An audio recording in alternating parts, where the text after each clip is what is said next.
नमस्कार दोस्तों। आइए हम आज वार्तालाप करते हैं मन की सीरीज में। आगे हमने देखे पिछले सीरीज में कि क्रोध मन के सुपर कॉन्शियस माइंड के कुछ गुण हैं।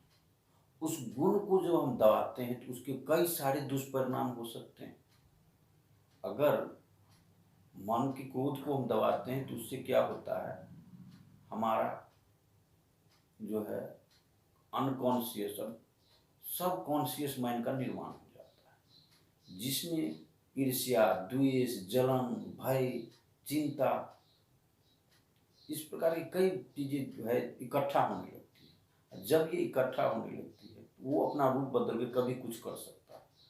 तो हम एक उदाहरण समझते हैं कि मान लीजिए आप किसी से नाराज हो गए और नाराज होने के बाद आप जो है उसको अपने मन के अंदर की गहराई में यानी आप जो नाराज हो गए किसी बात को लेकर, तो अभी आप उस पर क्रोध नहीं कर रहे, आप शांत हो गए, दबा लिए उसको।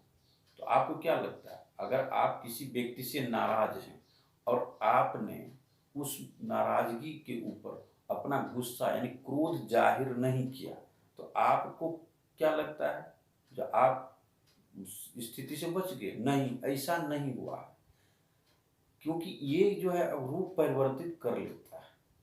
अब देखिए वो दिखेगा, रूप परिवर्तित करके मौके कुमौके ये चीजें बाहर निकलती रहती है। कहने का तात्पर्य यह है कि जैसे आप उससे नाराजगी हुई और आपने उसको दबा लिए, तो देखिए आगे क्या होता है कि आप उस व्यक्ति को कभी नीचा दिखाते हैं, कभी उसमें कमियां निकालते हैं, कभी उसी व्यक्ति के पीठ पीछे बुराइयां करते हैं। ये क्या है?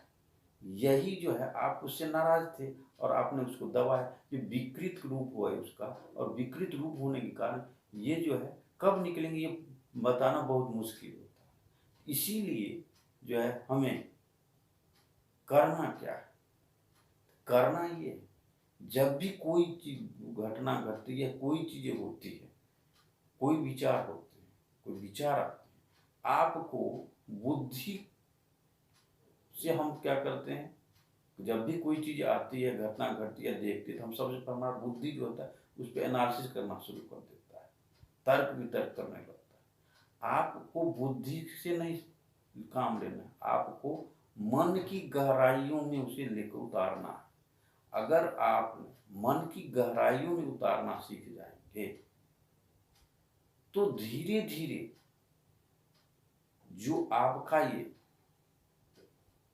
अनकॉन्शियस सबकॉन्शियस माइंड का निर्माण हो चुका है, वो धीरे धीरे, तुरंत नहीं होगा, धीरे धीरे ये कम होना शुरू हो जाएगा और आपका सुपर कॉन्शियस माइंड फिर से एक्टिव हो जाएगा। ऐसा क्यों होता है? ऐसा इसीलिए है कि हमारी बुद्धि की कंडीशनिंग भी जो है ना गलत तरीके से हो चुकी है। हमारा जो हम जब समाज, शिक्षा, बाहरी परिस्थितियाँ, हमने ऐसी चीजें ले रखी है जिससे वो अपनी बुद्धि की कंडीशनिंग ही गलत कर रखी है।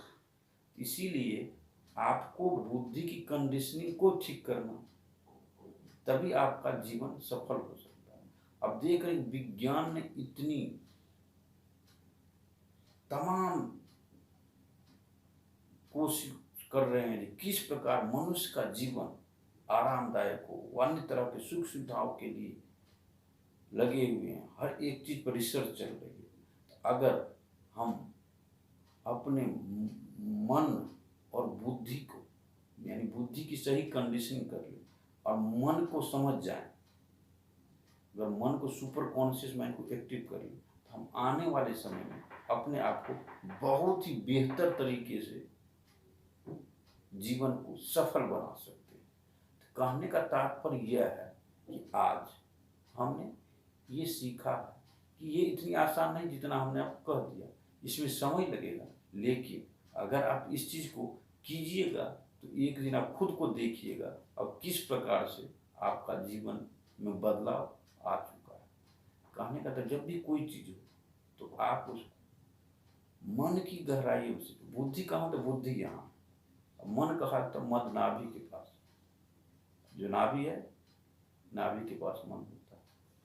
तो कहने का मतलब आपको कहीं आप जो ध्यान उससे देखिएगा, कोई भी बात या विचार होते है उसको मन यानी सबसे पहले हम बुद्धि से सोचते हैं, बुद्धि से नहीं उसको उतारना। आपको उस विचार उस बात को आपको लेकर मन की गहराई में लेकर जाना, तभी जाकर आप इस सबकॉन्शियस और अनकॉन्शियस माइंड को आप कम कर सकते हैं, धीरे धीरे उसको खत्म कर सकते हैं और अपना जीवन जो है सफल बना सकते हैं। तो आज हम यहीं पर विराम देते हैं, कल एक और नई बातों को लेकर हम उपस्थित होंगे। धन्यवाद।